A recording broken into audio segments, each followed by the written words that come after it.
The morning sun cast long shadows across the Afghan mountains as Chief Petty Officer Marcus Rodriguez adjusted his radio headset. His SEAL team had been moving through the rugged terrain for 6 hours, tracking a high-value target through valleys that seemed to swallow sound itself. The intelligence reports had been clear. Taliban commander Khalil Nasir was hiding in a compound just 3 clicks ahead, and he had information about planned attacks on American bases. Rodriguez glanced back at his team. Petty Officer James Tank Williams carried the heavy machine gun, sweat already beading on his dark skin despite the cool mountain air.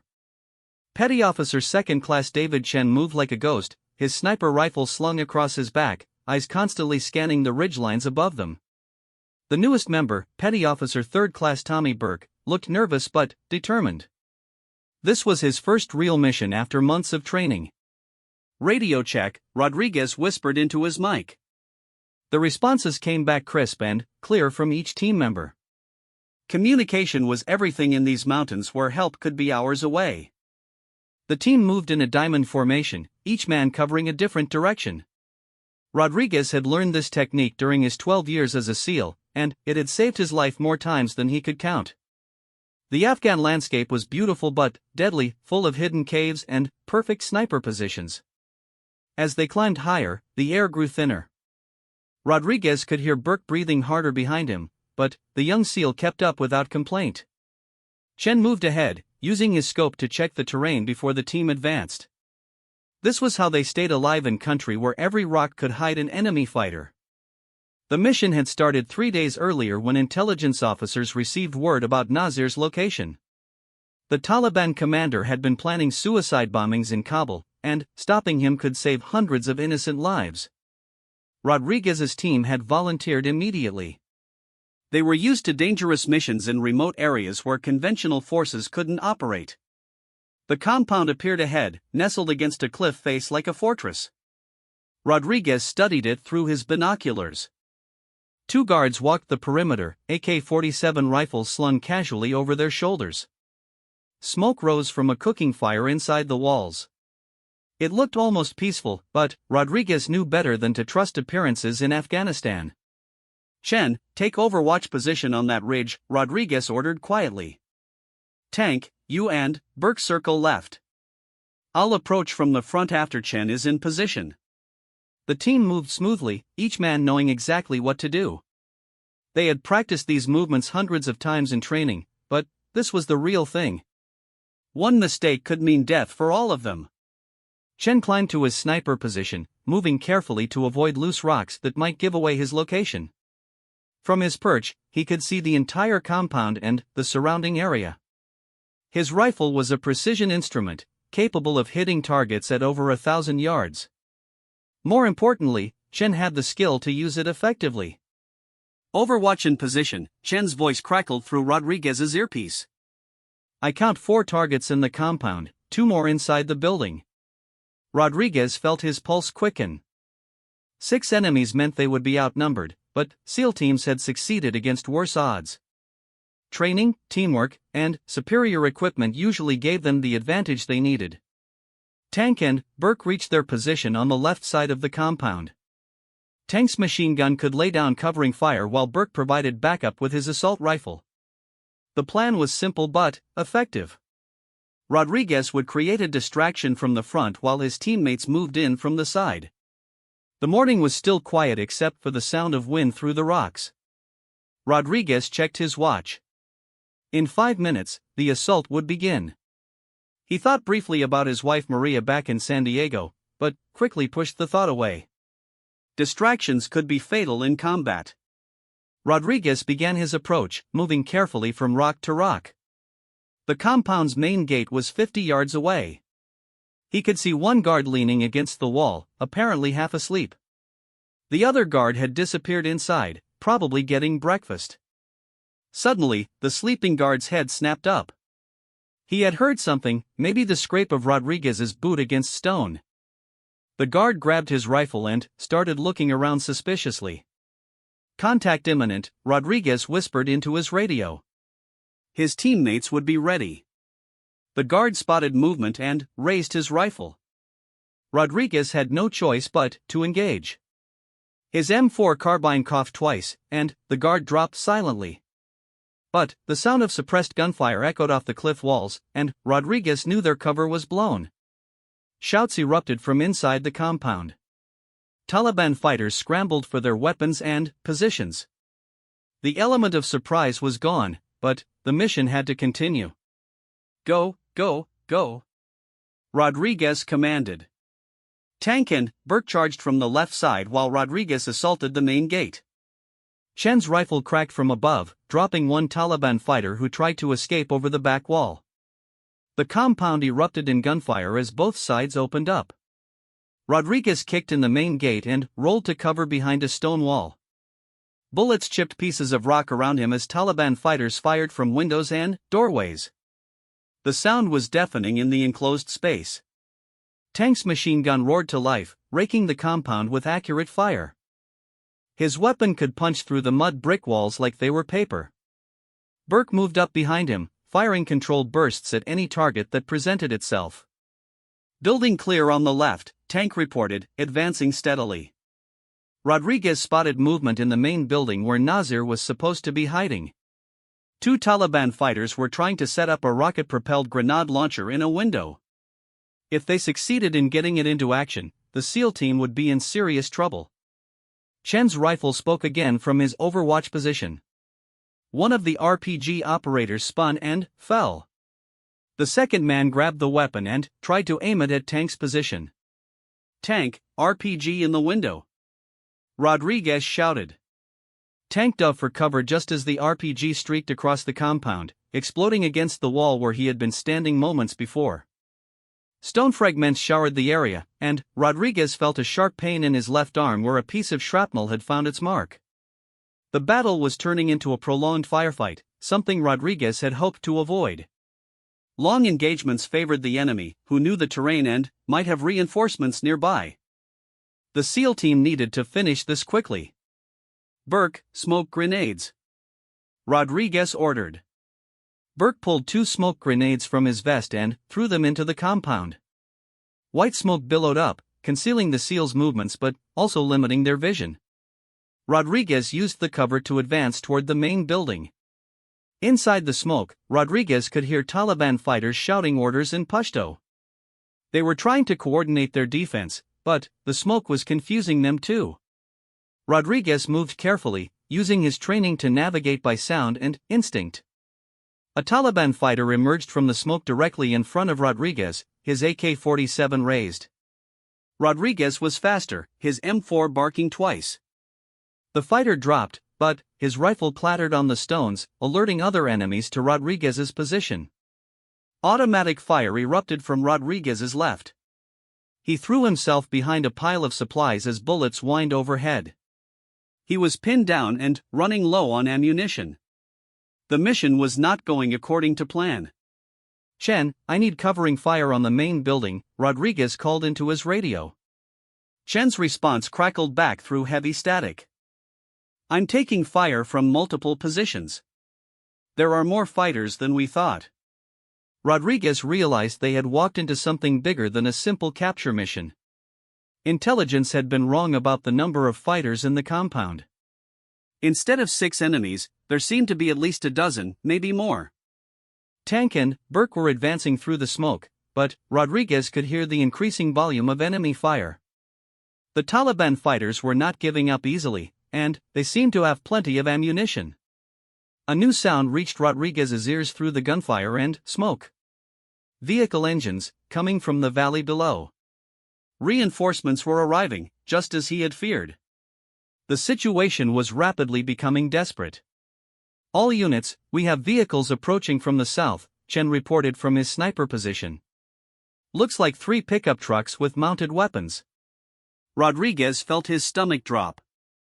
Pickup trucks with mounted heavy machine guns could tear his small team apart in open ground. They needed to complete the mission and extract immediately, but Nasir was still somewhere in the main building. The smoke began to clear, and Rodriguez could see Taliban fighters moving to new positions. They were experienced fighters who knew how to use cover effectively. This was not going to be an easy victory. Rodriguez made a quick decision. Tank, Burke, assault the main building now while we still have some smoke cover. Chen, keep those vehicles pinned down as long as possible. His teammates acknowledged the order and began their assault. Tank's machine gun provided covering fire while Burke advanced on the building. Rodriguez moved to support them, ignoring the pain in his wounded arm. The Taliban defenders had taken good positions inside the main building. Every window seemed to have a rifle barrel poking out of it. Tank's machine gun ammunition was running low, and they would need to resupply soon or risk being caught with empty weapons. Chen's rifle cracked repeatedly from his overwatch position as he engaged the approaching vehicles. Rodriguez could see the pickup trucks racing up the mountain road, dust clouds marking their progress. They would reach the compound in less than 10 minutes. Burke reached the main building and tossed a flashbang grenade through the nearest window. The explosion lit up the interior and was followed by screams from inside. Burke and Rodriguez charged through the doorway while Tank provided covering fire from outside. Inside the building, Rodriguez found himself in a maze of small rooms connected by narrow hallways. Taliban fighters were everywhere, some stunned by the flashbang, others still fighting effectively. The close quarters made his carbine perfect for the engagement. Rodriguez cleared room after room, using techniques perfected through years of urban warfare training. Each doorway was a potential ambush, each corner a place where death might wait. But his training and experience kept him alive as he searched for Nazir. In the back of the building, Rodriguez found a reinforced door that looked different from the others. This had to be where the Taliban commander was hiding. Rodriguez kicked the door, but it barely budged. The wood was thick and probably reinforced with metal. "Burke, I need a breaching charge on this door," Rodriguez called. Burke appeared with a small explosive device designed to blow doors open. He placed it carefully and both seals took cover around the corner. The explosion was sharp and loud, filling the hallway with smoke and debris. Through the smoke, Rodriguez could see that the door had been destroyed. He moved quickly into the room beyond, his weapon ready. Inside, he found a man in traditional Afghan clothing crouched behind an overturned table. The man looked up with defiant eyes. "Khalil Nazir?" Rodriguez asked, keeping his rifle trained on the figure. The man spat something in Pashto and reached for a pistol on the floor beside him. Rodriguez fired once, hitting the man in the shoulder and spinning him away from the weapon. Nazir was alive but wounded, exactly what the mission required. "Target secured," Rodriguez reported into his radio. But even as he spoke, he could hear the sound of the approaching vehicles getting louder. They were running out of time. Burke appeared in the doorway.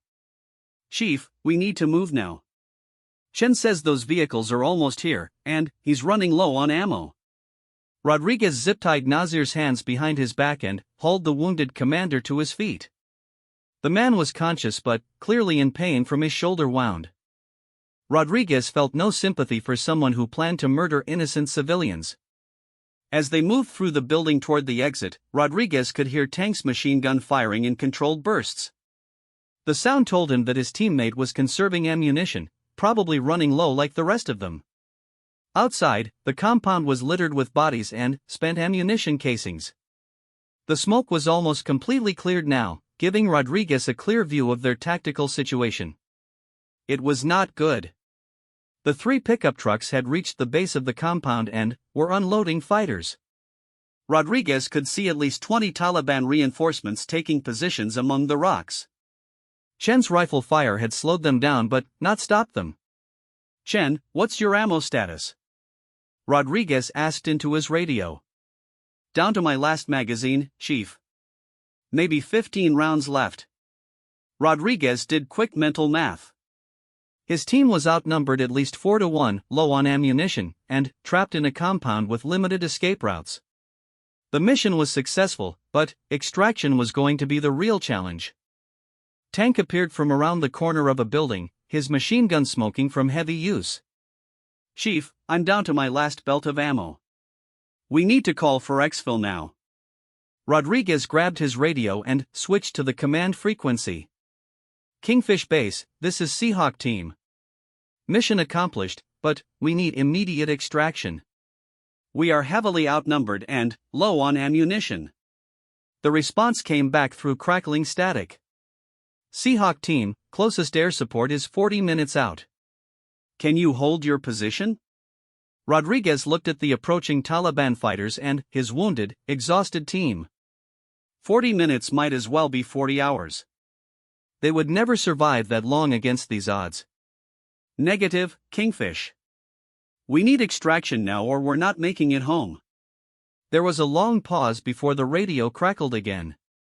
Seahawk, you're on your own for now. Good luck. Rodriguez felt a cold knot form in his stomach. They were trapped in a hostile compound, surrounded by enemy fighters, and running out of ammunition. The situation had gone from bad to impossible in just a few minutes. Burke was checking his rifle and counting his remaining magazines. Chief, I've got maybe 60 rounds left. After that, it's pistols and harsh language. Rodriguez made another quick decision. We can't hold this position. Chen, can you see any escape routes from up there?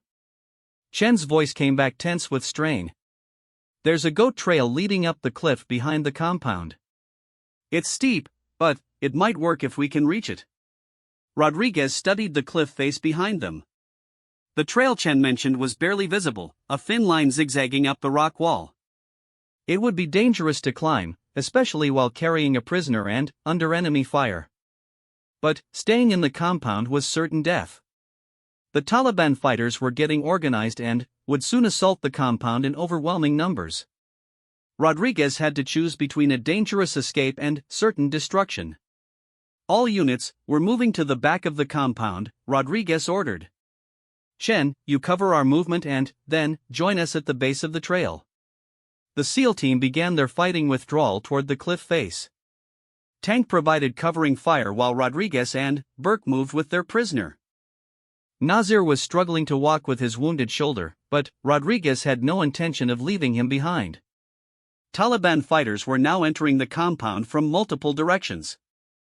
Their AK-47 rifles chattered constantly as they tried to pin down the escaping Americans. Bullets whined off rocks and kicked up dust around the SEALs' feet. Rodriguez could see the base of the goat trail ahead. It looked even steeper than it had appeared from a distance, with loose rocks that would make climbing treacherous. But it was their only chance of escape. Chen's rifle cracked one final time from his overwatch position before going silent. Rodriguez hoped his sniper was moving to join them and not lying wounded on the ridge. The sound of enemy fighters grew louder behind them as Rodriguez reached the base of the trail. The path was so narrow that they would have to climb in single file, making them perfect targets for anyone with a clear shot. Burke, you take point. I'll bring up the rear with the prisoner, Rodriguez ordered. Tank, you're in the middle. Move fast but watch your footing. Burke started up the trail, his boots slipping on loose stones. The path was worse than Rodriguez had feared, barely wide enough for one person and covered with gravel that shifted under their weight. Behind them, Taliban fighters reached the back of the compound and spotted the escaping Americans.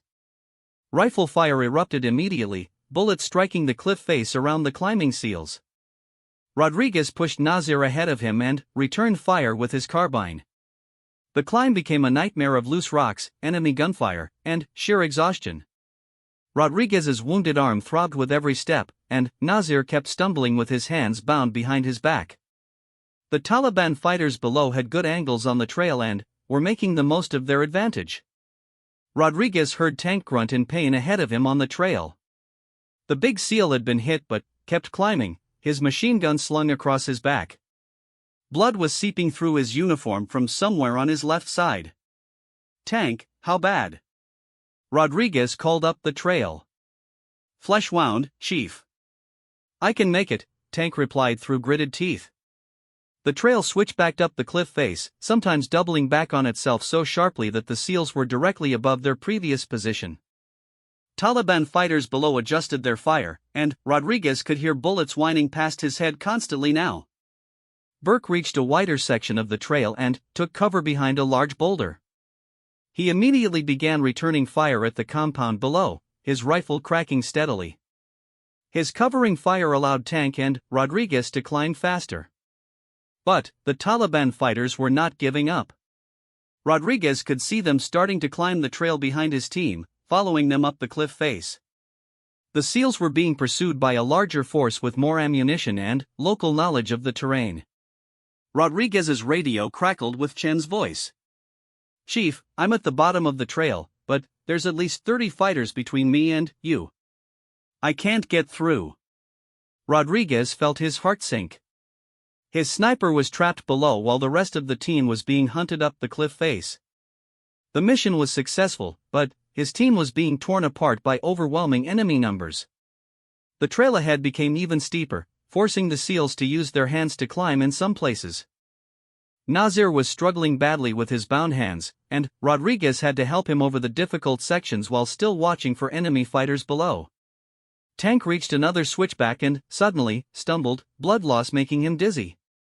He caught himself against the cliff face, but his machine gun slipped from his shoulder and clattered down the rocks toward the pursuing Taliban fighters. "My weapon's gone, Chief," Tank reported weakly. Rodriguez realized that his team was falling apart. Tank was wounded and disarmed, Chen was cut off below, and they were all running critically low on ammunition. The Taliban fighters were gaining ground on the trail behind them. Burke had stopped firing from his position ahead, probably to conserve his last few rounds. Rodriguez could see the young SEAL looking back down the trail with worried eyes. The situation was becoming hopeless. Rodriguez's radio crackled with a transmission from an unknown source. The voice was calm and professional, with a slight southern accent. "Seahawk team, this is Ghost. I have eyes on your position and I'm in range. Get down and stay down." Rodriguez had no idea who Ghost was, but the voice sounded like salvation itself. "All units, get down now." Rodriguez shouted up the trail. Burke and Tank immediately pressed themselves against the cliff face. Rodriguez shoved Nasir down and covered him with his own body. Below them on the trail, Taliban fighters were still climbing steadily, their rifles ready. The first shot came from somewhere far above them on the mountain, a sharp crack that echoed off the cliff walls. One of the pursuing Taliban fighters suddenly pitched backward and tumbled down the trail, his rifle spinning away into the rocks. Rodriguez looked up but couldn't see the source of the shot. Whoever Ghost was, he was shooting from an impossible distance with deadly accuracy. A second shot rang out, and another Taliban fighter fell. The remaining pursuers on the trail looked around frantically, trying to locate the sniper. But Ghost was invisible, hidden somewhere in the rocks above them with a clear view of the entire cliff face. A third shot, and then a fourth. Each time, a Taliban fighter fell from the trail. The shots were coming so quickly that Rodriguez realized Ghost was using a semi-automatic rifle, not a bolt-action sniper weapon. The psychological effect on the Taliban fighters was immediate. They had been confidently pursuing the trapped Americans, but now they were being picked off by an invisible marksman. Some began retreating back down the trail while others tried to find cover among the rocks. Rodriguez keyed his radio. "Ghost, this is Seahawk team leader. Outstanding shooting. Can you provide cover while we continue climbing?" The calm southern voice came back immediately. "Roger that, Seahawk. I've got you covered. Keep moving up the trail. You've got friends coming your way." Rodriguez didn't know what that meant, but he wasn't going to waste the opportunity. "Burke, Tank, move up the trail now." The SEALs resumed their climb while Ghost continued his deadly work below them. The sniper's shots were perfectly spaced, each one dropping a Taliban fighter who tried to pursue them up the cliff face. Rodriguez could hear helicopter rotors in the distance, growing steadily louder. Air support was finally arriving, but it might be too late for Chen, who was still trapped somewhere below in the compound area. Burke reached the top of the cliff first and immediately took a defensive position. Tank arrived next, his left side soaked with blood but still conscious. Rodriguez pushed Nasir up the last few meters of trail and collapsed beside his teammates on the rocky plateau. Below them, the goat trail was littered with Taliban bodies. Ghost had killed at least 8 fighters during their climb, each shot perfectly placed. Rodriguez had never seen such accurate long-range shooting. "Ghost, where are you?" Rodriguez called into his radio. "We need to coordinate extraction." The voice came back calm and steady. "I'm about 800 meters east of your position, Seahawk. And don't worry about your man Chen. He's with me." Rodriguez felt a wave of relief wash over him. His team was reunited and they had accomplished their mission. Khalil Nasir was wounded but alive, ready to provide intelligence about planned Taliban attacks. The helicopter sounds grew louder, and Rodriguez could see two Black Hawks approaching the mountain. The extraction birds had finally arrived, guided by Ghost's position reports and the GPS coordinates Rodriguez had transmitted. But, as the helicopters grew closer, Rodriguez realized that their problems were far from over. The plateau where they had taken refuge was small and surrounded by higher peaks that could hide enemy fighters. Taliban reinforcements were probably already moving into the area. More importantly, Rodriguez still had no idea who Ghost was or how he had appeared at exactly the right moment to save their lives. In Afghanistan, mysterious snipers could be friend or foe, and Rodriguez had learned never to trust anything that seemed too good to be true. The Black Hawk helicopters circled the plateau like hunting birds, their rotors creating whirlwinds that scattered loose rocks and dust across the mountainous terrain. Rodriguez watched through his binoculars as the lead pilot searched for a safe landing zone among the scattered boulders and steep drop-offs. "Seahawk team, this is Angel Flight," came the voice through Rodriguez's headset. "Landing zone looks tight up there. Can you mark a safe approach?" Rodriguez pulled out an infrared strobe light and activated it, placing the device on the flattest section of the plateau. The pilots would see the signal through their night vision equipment, even in daylight. "Angel Flight, strobe is active on the east side of our position." Burke was applying field dressings to Tank's wounds while keeping watch on the surrounding peaks. The big SEAL had lost a lot of blood during the climb, but the bullets had passed through his side without hitting vital organs. He would live, but he needed real medical attention soon. Khalil Nasir sat against a boulder, his hands still zip-tied behind his back and his shoulder bleeding through improvised bandages. The Taliban commander's eyes darted constantly between the approaching helicopters and the surrounding mountains, as if he expected rescue or death to arrive at any moment. "Ghost, what's your status?" Rodriguez called into his radio. The mysterious sniper had been silent for several minutes, and Rodriguez was beginning to worry about Chen's safety. "Seahawk, Ghost here. Your sniper and I are moving to the extraction point now. ETA 5 minutes. The valley below is crawling with bad guys, so your birds need to get in and out fast." Rodriguez acknowledged the transmission while studying the approaching helicopters. The lead Black Hawk was beginning its descent, the pilot skillfully maneuvering between rock outcroppings that could tear rotor blades to pieces. These were some of the best pilots in the military, but even they had limits. As the helicopter touched down on the narrow plateau, Rodriguez realized how exposed they were. The aircraft's rotor wash created a dust cloud visible for miles, advertising their exact location to every Taliban fighter in the valley. Enemy reinforcements would be converging on their position within minutes. The helicopter's crew chief jumped out and ran toward Rodriguez's team, his M4 carbine ready for action. Behind him, a Navy corpsman emerged carrying medical equipment for Tank's wounds. "We need to move fast," the crew chief shouted over the rotor noise. "Intel says there's a whole battalion of bad guys moving up the valley toward us." Rodriguez helped Tank to his feet while Burke grabbed Nasir and pushed him toward the helicopter. The wounded SEAL was weak from blood loss but determined to walk to the aircraft under his own power. Pride was sometimes more important than medical sense. The corpsman immediately began working on Tank's wounds while Rodriguez scanned the surrounding peaks through his binoculars. Movement on the southern ridge caught his attention. Taliban fighters were already climbing toward their position, probably hoping to get close enough to fire rockets at the helicopters. "Angel Flight, we've got company coming up the south ridge," Rodriguez reported into his radio. "Estimate 20 fighters, maybe more." The pilot's response was immediate and professional. "Roger, Seahawk. We'll be airborne in 2 minutes. Get your people loaded now." Burke was already pushing Nasir into the helicopter's cargo compartment while the crew chief helped Tank climb aboard. Rodriguez took one last look around the plateau, making sure they weren't leaving any sensitive equipment behind. A rifle shot cracked from somewhere above them, followed immediately by the unmistakable whistle of a bullet passing overhead.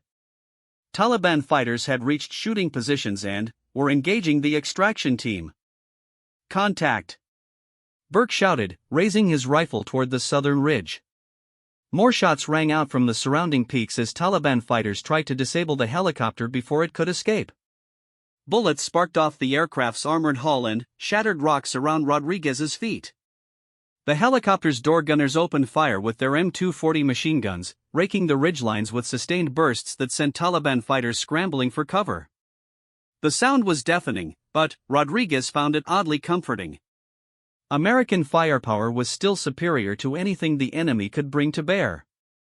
Rodriguez was about to board the helicopter when he heard Chen's voice on his radio. "Chief, Ghost and I are still 2 minutes out. Don't leave without us." Rodriguez felt his stomach drop. The helicopter couldn't wait much longer without risking destruction by enemy fire. But he couldn't abandon his sniper and the mysterious ghost who had saved their lives. "Angel Flight, how long can you hold?" Rodriguez asked the pilot. 30 seconds, max," came the reply. "This is getting too hot for a safe extraction." Rodriguez made a command decision that could cost all their lives. "Hold position. My men are coming." Enemy fire intensified as more Taliban fighters reached shooting positions. The helicopter's armor was tough, but a lucky shot could hit something vital. Rodriguez could see the pilot's hands moving constantly on the controls, ready to lift off at the first sign of serious damage. Through the chaos of gunfire and rotor noise, Rodriguez heard the distinctive crack of Ghost's rifle from somewhere below the plateau. The invisible sniper was still covering Chen's approach, picking off Taliban fighters who tried to intercept the escaping Americans. Burke spotted 2 figures climbing up the eastern face of the plateau, moving fast but carefully through the loose rocks. Chen's camouflage uniform was instantly recognizable, but the second figure was wearing civilian clothes that seemed wrong for the Afghan mountains. "There!" Burke shouted, pointing toward the approaching figures. "Chen and Ghost." Rodriguez looked through his binoculars and got his first clear view of the mysterious sniper who had saved their mission. Ghost was a woman, probably in her 30s, with long dark hair tied back in a practical ponytail. She carried a modified M14 rifle with a high-powered scope and moved with the fluid grace of someone completely comfortable in dangerous terrain. But what caught Rodriguez's attention was not her gender or her equipment. It was the fact that she looked completely calm in the middle of a firefight, as if being shot at by Taliban fighters was just another day at the office. Chen reached the plateau first, breathing hard from the climb but apparently uninjured. Ghost arrived moments later, not even slightly winded despite carrying a heavy rifle and ammunition. She surveyed the chaos around the helicopter landing zone with the practiced eye of a professional soldier. "Time to go," Ghost said simply, her southern accent more pronounced now that Rodriguez could hear her clearly. Rodriguez grabbed Chen's gear while Burke helped the wounded tank stay upright in the helicopter's cargo compartment. The crew chief was frantically waving everyone aboard as enemy fire continued to rain down from the surrounding peaks. Ghost was the last person to board the helicopter, pausing at the door to fire 3 quick shots at Taliban fighters who were getting too close. Each shot found its target, dropping enemies who had thought they were safely hidden among the rocks. "Go, go, go," the crew chief shouted to the pilot. The Black Hawk lifted off immediately, its rotors clawing for purchase in the thin mountain air. Rodriguez felt his stomach drop as the aircraft rose above the plateau and enemy gunfire became more intense. Taliban fighters on the surrounding ridges opened up with everything they had, creating a wall of bullets that the helicopter had to fly through. Rodriguez could hear rounds hitting the aircraft's hull and see the pilot fighting to maintain control as they climbed away from the mountain. One of the door gunners grunted and slumped forward, blood spreading across his flight suit. A Taliban bullet had found the gap between his body armor plates, wounding him seriously but not fatally. Ghost moved immediately to help the wounded gunner while the corpsman continued working on tank. Her movements were precise and professional, suggesting medical training beyond basic first aid. "How bad?" Rodriguez asked, checking on both wounded men. Tank will be fine once we get him to a real hospital, the corpsman replied. The door gunner took one through the shoulder, but no vital organs. Ghost looked up from her patient and nodded. He'll live. Bullet went clean through. Rodriguez studied the woman who had appeared from nowhere to save his team. Her equipment was military grade but not standard issue. Her clothes were civilian but chosen for function rather than fashion. Most puzzling, she seemed to know exactly what she was doing in a combat situation. "Who are you?" Rodriguez asked directly. Ghost smiled slightly, the first real emotion he had seen from her. "Just someone who was in the right place at the right time." Chen spoke up from his position near the cargo door. "Chief, she was already set up in a sniper hide when I got separated from you guys. Perfect position to cover the compound and the goat trail. Her shooting is incredible." Rodriguez wanted to pursue the question, but the helicopter suddenly shuddered and lost altitude. Alarms began sounding in the cockpit, and the pilot's voice came over the intercom with professional calm. "We've got problems, people. Took some hits in the engine compartment. We're going down, but I can control the descent. Brace for impact." Rodriguez looked out the cargo door and saw they were still over mountainous terrain with no good landing zones visible. A controlled crash in this terrain could still be fatal, especially with wounded men aboard. The helicopter's auto-rotation alarm was screaming now as the pilot tried to find somewhere to put the aircraft down safely. Below them, the Afghan landscape looked like a moonscape of rocks, cliffs, and narrow valleys. Ghost moved to the cargo door and studied the terrain below with the cool assessment of someone used to survival situations. "There's a flat area about 2 clicks ahead," she said. "Dried riverbed. Should be soft enough for a landing." The pilot acknowledged her spotting report and adjusted course toward the riverbed Ghost had identified. Rodriguez could see it now, a sandy area between 2 ridgelines that looked barely wide enough for the helicopter. The Black Hawk descended rapidly as the engine continued to lose power. Rodriguez could smell burning oil and hear metal components grinding against each other in ways they were never designed to do. 30 seconds to impact, the pilot announced. Everyone assume crash positions. Rodriguez and his team strapped themselves into the helicopter's seats and braced for a landing that could kill them all. Tank was unconscious from blood loss and pain medication, while Nazir looked terrified for the first time since his capture. Ghost remained standing near the cargo door, apparently unbothered by the approaching crash. She was checking her rifle and ammunition, already planning for what would happen after they hit the ground. The helicopter touched down hard in the riverbed, bouncing twice before settling into the sand with a grinding crash of metal and rotor blades. The main rotor hit the ground and disintegrated, sending pieces of carbon fiber flying in all directions. Rodriguez felt like he had been hit by a truck, but he was conscious and apparently uninjured. Around him, the other passengers were groaning and checking themselves for injuries. "Sound off," Rodriguez called out. "Burke, okay," came the immediate reply. "Chen, bruised but functional," his sniper reported. "Tank's unconscious but breathing," the corpsman said, checking the big SEAL's pulse. The pilot and co-pilot were both conscious in the cockpit, though Rodriguez could see blood on the pilot's forehead from where he had hit his helmet against the instrument panel. Ghost was already outside the wreckage, her rifle ready as she scanned the surrounding ridgelines for threats. Her priorities were exactly right for a survival situation. Rodriguez unstrapped himself and moved to check on his wounded teammates. Tank was still breathing steadily, but he needed medical attention that they couldn't provide in the middle of the Afghan wilderness. The helicopter's radios were dead, destroyed in the crash landing. They had no way to call for rescue and no idea when search and rescue teams might find them. "How long before they come looking for us?" Burke asked. Rodriguez checked his watch. The helicopter was supposed to report in every 15 minutes. When they miss their next check, search and rescue will launch. But it could be hours before they find us. Ghost appeared in the cargo doorway. "We can't stay here. This riverbed is too exposed, and Taliban fighters will be here soon.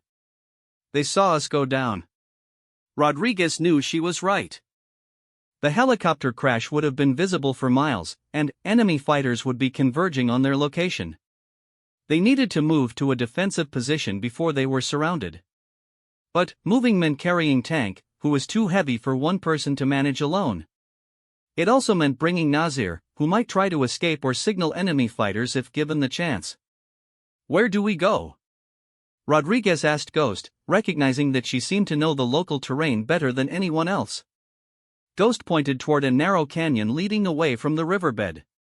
"There's a cave system about half a mile up that canyon. Defensible position with water. We can hold out there until rescue arrives." Rodriguez made another command decision. "Burke, you and Chin carry Tank. I'll handle Nazir. Ghost, you take point since you know where we're going." The crew of the downed helicopter would come with them. The pilot and co-pilot were both walking wounded, and the door gunner needed help moving but was conscious. Ghost led them away from the crash site at a pace that was fast but sustainable for wounded men. She moved like someone who had spent years in mountain terrain, choosing the easiest paths and avoiding areas where they might be exposed to observation from above. Behind them, Rodriguez could already hear the sound of vehicle engines in the distance.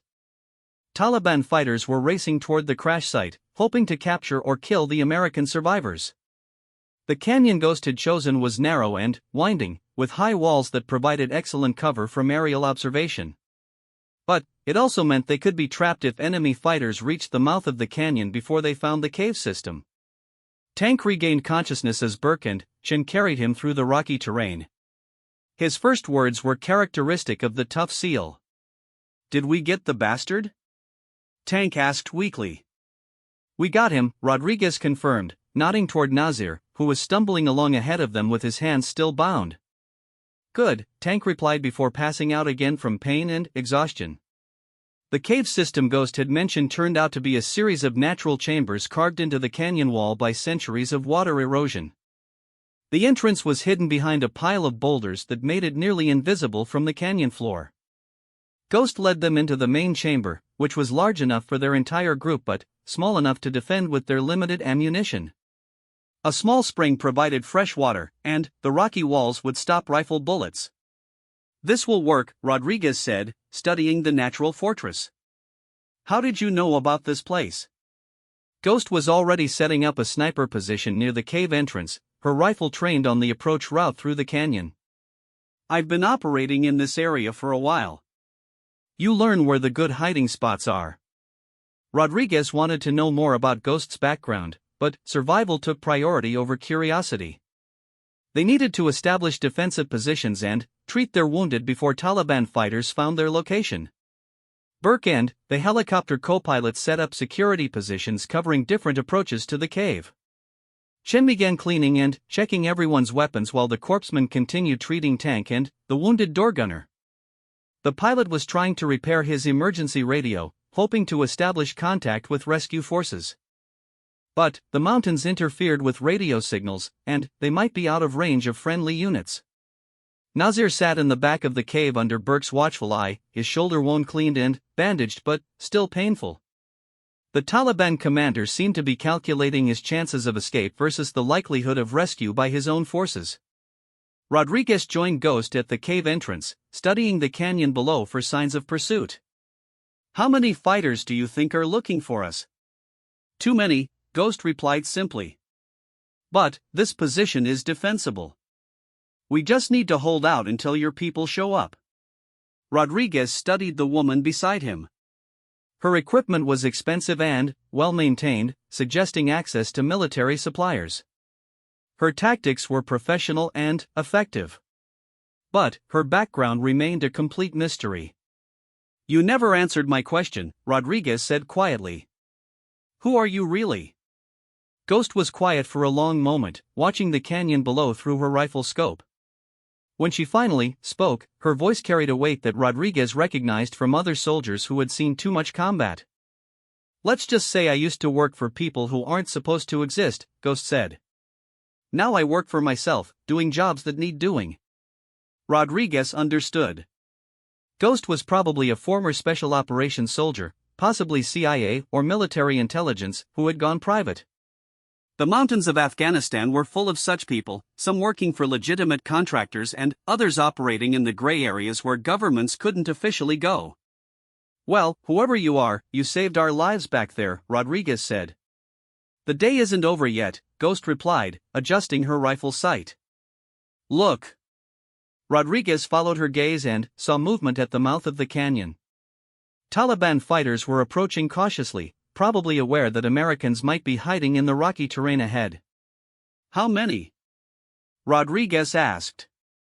Ghost studied the distant figures through her scope. 20, maybe 25. "They're being careful, which means they respect our firepower." Rodriguez counted his team's remaining ammunition and compared it to the number of enemies approaching. The math was not encouraging. They could fight off one assault, maybe two, but a prolonged battle would exhaust their limited supplies. "Chen, what's your ammo status?" Rodriguez called quietly. 43 rounds for the rifle, plus 2 full magazines for my sidearm, Chen replied. Burke and the helicopter crew reported similar counts. They had enough ammunition for a short firefight, but not for a siege. Ghost seemed to read his thoughts. "Don't worry about ammunition. I brought plenty, and I know how to make every shot count." Rodriguez hoped she was right. Their survival depended on holding this cave until rescue forces could locate and extract them. But, with Taliban fighters closing in and limited options for escape, the odds were stacked against them. The first enemy scouts appeared at the bend in the canyon, moving carefully from rock to rock as they searched for the American survivors. Ghost tracked them through her scope but held her fire, waiting for the right moment to engage. Rodriguez checked his watch and calculated how long it would be before search and rescue teams began looking for them. The numbers were not encouraging. They would be on their own for at least several more hours. Outside the cave, the afternoon sun was beginning to sink toward the western peaks. Darkness would bring both advantages and disadvantages. The Americans had better night vision equipment, but Taliban fighters knew the local terrain in ways that technology couldn't overcome. Rodriguez settled in beside Ghost and prepared for what could be their final battle. The mission had been successful, but getting home alive was proving to be the hardest part. The Taliban scouts crept closer to the cave entrance as shadows lengthened across the canyon floor. Rodriguez counted at least 15 fighters spread out among the rocks below, with more probably positioned on the ridgelines above. They were being methodical about their approach, which told him these were experienced fighters, not poorly trained recruits. Ghost remained motionless beside him, her rifle trained on the lead scout who was now less than 200 meters away. Her breathing was controlled and steady, showing the patience that separated professional snipers from ordinary soldiers. "Wait for my signal," Rodriguez whispered into his radio to Burke and Chen. "Don't fire until they're committed to the assault." The wounded men in the back of the cave were as quiet as possible. Tank had regained consciousness and was lying flat with his pistol ready, despite his injuries. The helicopter crew had formed a final defensive line around the cave's rear entrance, preparing for the worst. Khalil Nasir watched the approaching Taliban fighters with obvious hope in his eyes. If his men succeeded in overrunning the cave, he would be free and the Americans would be dead. Rodriguez made a mental note to watch the prisoner carefully if the fighting got close. The lead Taliban scout was now close enough that Rodriguez could see his face clearly. The man was young but moved with the confidence of someone who had survived many battles. His AK-47 was well maintained, and his equipment suggested he was part of an elite unit. Ghost's rifle spoke once, a sharp crack that echoed off the canyon walls. The scout dropped instantly, his rifle clattering among the rocks. The other Taliban fighters immediately took cover and began returning fire at the cave entrance. "Contact!" Rodriguez shouted into his radio. Burke and Chen opened fire from their positions, their M4 carbines barking rapidly at targets among the rocks below. The sound was deafening in the confined space of the cave, but Rodriguez was focused on the tactical situation developing outside. The Taliban fighters had obviously planned their assault carefully. While some provided covering fire from protected positions, others began moving up the sides of the canyon toward the cave entrance. They were trying to get above the Americans and fire down into the defensive position. Ghost shifted her aim to the fighters attempting to flank them, her rifle cracking steadily as she picked off targets with mechanical precision. Each shot found its mark, dropping Taliban fighters who thought they were safely hidden among the boulders. Chen, watch the left side, Rodriguez ordered. Burke, keep them pinned down in front. The corpsman had taken up a rifle and was firing controlled bursts at the enemy positions. Even the wounded door gunner was contributing, using his pistol to engage targets that came too close to the cave mouth. Rodriguez realized that the Taliban fighters were not pressing their assault as aggressively as he had expected.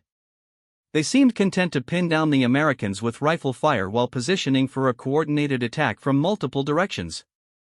"They're waiting for something," Rodriguez told Ghost between bursts of enemy fire. Ghost paused in her shooting to scan the canyon with her scope. "Mortars," she said grimly. "They're setting up indirect fire positions on the ridge." Rodriguez felt his stomach drop. If the Taliban had mortars, they could shell the cave from positions the Americans couldn't see or engage. A few well-placed rounds would collapse the entrance and trap everyone inside. "How long do we have?" Rodriguez asked. Ghost was studying the ridgeline through her scope, looking for signs of mortar teams. 10 minutes, maybe 15 if we're lucky. Rodriguez grabbed the pilot's emergency radio and tried again to raise rescue forces. Static filled the airwaves, but occasionally he could hear fragments of American voices through the interference. "Mayday, Mayday, this is Seahawk Team," Rodriguez transmitted. "We are under heavy attack in Grid Square 77 Delta. Request immediate air support and extraction." The response was broken and hard to understand, but Rodriguez thought he heard confirmation that search and rescue teams were en route. The question was whether they would arrive before the Taliban mortars ended the fight. A new sound reached Rodriguez's ears through the gunfire. Helicopter rotors, but coming from the wrong direction. Taliban fighters often used captured Soviet helicopters, and Rodriguez feared that enemy air support was arriving. Ghost heard it too and swung her rifle toward the sound. But, instead of firing, she smiled for the first time since Rodriguez had met her. "That's not Taliban," Ghost said confidently. Two Apache attack helicopters appeared over the canyon rim, their nose-mounted cannons already trained on Taliban positions. The sight of American air power brought cheers from the defenders in the cave. The lead Apache immediately engaged Taliban fighters on the canyon floor with its 30mm chain gun. The weapon fired so rapidly that it sounded like a buzzsaw, sending explosive rounds into enemy positions with devastating effect. Taliban fighters scattered in all directions as the Apaches methodically destroyed their positions. Some tried to retreat back up the canyon while others sought cover in caves and crevices along the walls. Ghost was back to work with her rifle, picking off Taliban fighters who tried to escape the Apache gun runs. Her shots were perfectly timed to catch enemies as they moved between cover positions. "Seahawk Team, this is Thunder Flight," came a voice over Rodriguez's radio. "We have you in sight and are engaging hostiles. Friendly extraction birds are 5 minutes out." Rodriguez acknowledged the transmission while watching the Apaches systematically destroy the Taliban force. The enemy's carefully planned ambush had turned into a rout as American firepower dominated the battlefield. But the fight wasn't over yet. Rodriguez could see Taliban fighters with shoulder-fired missiles moving into position on the ridgelines above. They were trying to bring down the Apache helicopters with heat-seeking rockets. "Thunder Flight, you've got missiles on the north ridge," Rodriguez warned over his radio. The Apache pilots acknowledged and immediately began evasive maneuvers while engaging the missile teams with rockets and cannon fire. The sound was incredible as explosions echoed through the canyon. Ghost had spotted the missile teams too and was engaging them with her rifle. At her extreme range, every shot required perfect calculation of wind, distance, and target movement. But she was making hits anyway, disrupting the Taliban fighters just as they tried to aim their weapons. One Taliban fighter managed to fire an SA-7 missile at the lead Apache. Rodriguez watched the heat-seeking rocket streak toward the helicopter, knowing that a hit would bring down the aircraft and possibly kill both crew members. The Apache's defensive systems activated automatically, firing flares and chaff to confuse the incoming missile. The rocket detonated harmlessly 50 meters away from its target, but more missile teams were still active on the ridgelines. Rodriguez heard the sound of additional helicopters approaching from the south. 2 Black Hawks appeared over the canyon, escorted by another pair of Apaches. The cavalry had arrived in force. Seahawk team, this is Angel Flight 2, came the radio call. We're coming in for extraction. Mark your position with strobes. Rodriguez activated his infrared strobe while Burke did the same from his position. The rescue helicopters would need clear identification to avoid landing in the wrong place. Ghost stood up from her shooting position and slung her rifle across her back. "Time to go," she said simply.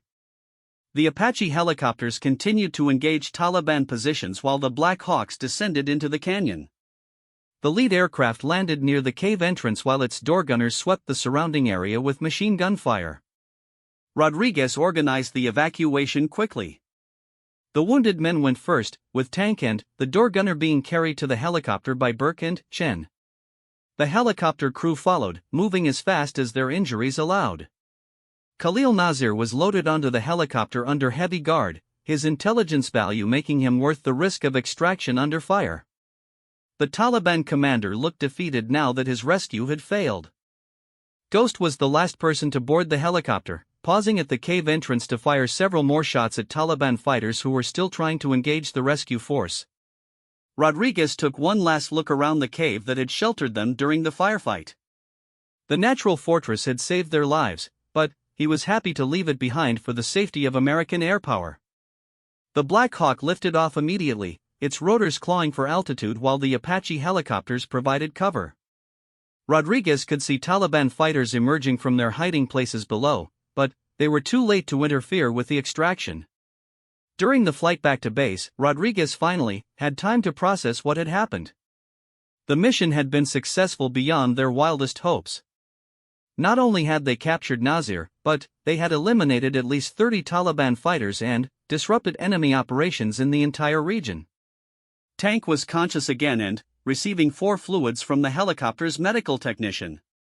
His wounds were serious but not life-threatening, and he would be back to full duty within a few weeks. Chen was checking and cleaning his rifle with the methodical care of a professional soldier. The young SEAL had performed perfectly during his first major combat operation, proving himself worthy of his elite unit. Burke was staring out the helicopter's window at the Afghan landscape below, probably thinking about how close they had come to dying in those mountains. Combat had a way of making soldiers appreciate simple things like being alive. Ghost sat quietly in her seat, her rifle secured and her equipment properly stowed. She had said very little during the flight, but Rodriguez could see her studying the terrain below as if memorizing every detail. "Where do we drop you off?" Rodriguez asked her as they approached the American base. Ghost looked up with that slight smile Rodriguez was beginning to recognize. "Anywhere is fine. I have my own transportation arranged." Rodriguez wanted to know more about this mysterious woman who had saved their lives, but he sensed that asking too many questions would not be welcomed. Some soldiers preferred to keep their backgrounds private. The helicopter landed at Bugram Airfield as the sun was setting behind the mountains. Medical personnel were waiting to take Tank and the wounded aircrew to the base hospital, while intelligence officers were ready to begin interrogating Nasir. Rodriguez climbed out of the helicopter and turned to thank Ghost for her help, but she had disappeared. Her seat was empty, and nobody seemed to have seen her leave the aircraft. "Where did she go?" Burke asked, looking around the crowded landing pad. Rodriguez scanned the area but saw no sign of the woman who had saved their mission. It was as if Ghost had simply vanished into thin air, leaving only questions behind. Chen appeared beside them, carrying his rifle case and looking puzzled. "Chief, who was that woman? I never got her real name or unit." Rodriguez shook his head. "I don't think we were supposed to." 2 days later, Rodriguez was sitting in the base intelligence office, writing his after-action report on the mission. He had described the capture of Nasir, the ambush at the compound, and the helicopter crash in detail. But he was struggling with how to explain Ghost's involvement. Major Sarah Collins, the intelligence officer reviewing his report, looked up from her computer screen. Chief Rodriguez, your report mentions an unknown sniper who provided support during your extraction. Do you have any identification for this individual? Rodriguez had been expecting this question. No, ma'am. She identified herself only as Ghost and claimed to be operating independently in the area. Major Collins frowned and pulled up something on her computer. That's interesting. We've been getting reports about a female sniper operating in that region for the past 6 months. Locals call her the Angel of Death. She apparently targets Taliban fighters and leaves their equipment for our forces to find. Rodriguez leaned forward with interest. Any idea who she really is? Officially, no, Major Collins replied. Unofficially, there are rumors about a former CIA operative who went off the grid after her cover was blown in Kabul. Supposedly, she's been conducting her own private war against the Taliban. Rodriguez nodded slowly. That would explain Ghost's professional skills and expensive equipment. It would also explain why she had appeared at exactly the right moment to save his team. Should I include this speculation in my report? Rodriguez asked. Major Collins considered for a moment. No. Just stick to what you observed directly. Some things are better left unofficial. Rodriguez finished his report that afternoon, describing Ghost simply as an unknown friendly sniper who provided critical support during the mission. The official record would never reflect how close they had come to disaster or who had really saved their lives. Tank returned to duty 3 weeks later, fully recovered from his wounds and eager to get back into action. The Big SEAL never spoke about how scared he had been during the firefight, but Rodriguez could see it in his eyes. Chen was promoted to Petty Officer First Class and assigned to train new snipers joining the unit. His performance during the mission had impressed everyone, and he was being groomed for leadership positions. Burke requested and was approved for another deployment to Afghanistan. The young SEAL had found his calling in special operations and wanted to continue serving on the front lines. Rodriguez himself was offered promotion and a training assignment back in the United States, but he turned it down. Afghanistan was where he was needed, and his team deserved an experienced leader who understood the dangers they faced. Khalil Nasir provided intelligence that led to the capture of 12 other Taliban commanders and the prevention of 3 planned suicide bombings in Kabul. His information saved hundreds of lives, making the dangerous mission worthwhile. Rodriguez never saw Ghost again, though he sometimes heard rumors about her activities from other special operations teams. A mysterious sniper who appeared when American forces were in trouble, provided deadly accurate fire support, and then vanished without explanation. 6 months later, Rodriguez was leading another mission in the same mountain range where they had first encountered Ghost. His new team was tracking another high-value target when they were ambushed by Taliban fighters in a narrow valley. The situation was desperate, with Rodriguez's team pinned down by accurate rifle fire from hidden positions. Their radio was damaged, and air support was 20 minutes away. It looked like history might repeat itself. Then, Rodriguez heard the familiar crack of a high-powered rifle from somewhere above them on the mountainside. One by one, Taliban fighters began falling to perfectly placed shots from an invisible marksman. Rodriguez smiled grimly as he realized that Ghost was still out there, still fighting her own private war against the enemies of America. He would probably never know her real name or background, but he was grateful that she was on their side. The Taliban ambush collapsed as Ghost's deadly accurate fire eliminated the enemy fighters one by one. Rodriguez's team was able to complete their mission and extract safely, saved once again by a mysterious guardian angel. As they flew home in their helicopter that night, Rodriguez looked down at the dark mountains below and wondered how many other American soldiers owed their lives to Ghost's intervention. She was a legend now, a story told around campfires and in military briefings. But Rodriguez knew she was real, and he knew that somewhere in those mountains, she was still watching over American forces with her rifle ready and her skills honed to perfection. The Angel of Death was more than just a rumor. She was a one-woman army fighting for justice in a land where justice was often decided by whoever had the better shot. Rodriguez never tried to find Ghost or learn her real identity. Some mysteries were better left unsolved, and some heroes preferred to remain in the shadows. What mattered was that she was out there, protecting American soldiers who found themselves in impossible situations. The war in Afghanistan would continue for years to come, with new enemies and new challenges arising constantly. But Rodriguez took comfort in knowing that Ghost was still operating in those mountains, her rifle ready and her aim true. Sometimes the best backup you could have was someone nobody knew existed, someone who appeared when all hope was lost and disappeared when the danger was over. Ghost had saved his team twice now, and Rodriguez suspected she had saved many others.